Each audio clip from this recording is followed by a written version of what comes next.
the amount of competitors we get is incredible. 16,000 people on the water, up to 1,700 boats. It's fantastic. The first race was in 1931, when 25 fishing boats set off around the island.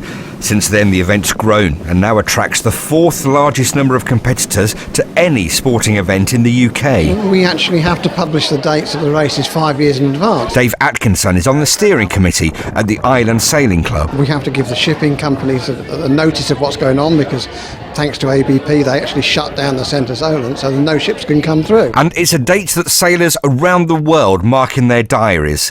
At 100 feet, Leopard is one of the biggest boats to take part, and it's a race that owner Mike Slade insists on entering. If we're sitting talking to Mike about the programme for the year and it doesn't include round the island race, he just says, we'll go and work it out so that it does include round the island race. Hugh Agnew is Leopard's navigator. In a funny way, Mike's real enthusiasm for racing goes back to 1991, when he had Ocean Leopard and broke the record.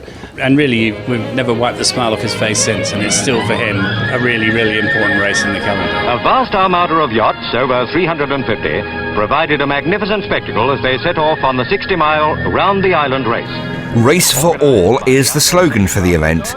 Commodore John Dudley once again. The great thing is you're racing against the top sailors, your Ben Ainsleys, and Shirley Robertson's done it in the past. And everyone has an equal chance of winning the race. I think it's because it's open to everybody. Boats that have won the race have been doing it with 3 generations of all the same family together. James Gear is a veteran of some 25 round the island races. It's a bucket list for the professional sailor, and it's a bucket list for the amateur sailor, and everyone comes together and we all meet after racing in Cowes and have a huge party. It's great fun. Yeah, I've raced I think the last 10 years because I love taking part in the race. 4 times Olympic champion, America's Cup winner and round the island race record holder, Lymington's Sir Ben Ainslie. I'm looking forward to this year's race as always. Last year Sir Ben smashed the race record, completing the 55-mile course in less than 3 hours. We were all slightly emotional. The day before it was the funeral of Andrew Simpson, who was a very close friend to a lot of us, so we did that race in his memory, and thankfully we got round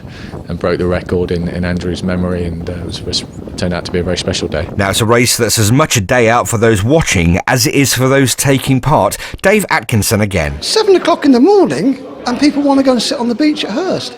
We have the cafes around the south of the island. They open up early and do breakfast simply because of that. So it's not centric on Cowes. It's the whole island and the mainland. The best buzz of the UK sailing. It is just fantastic.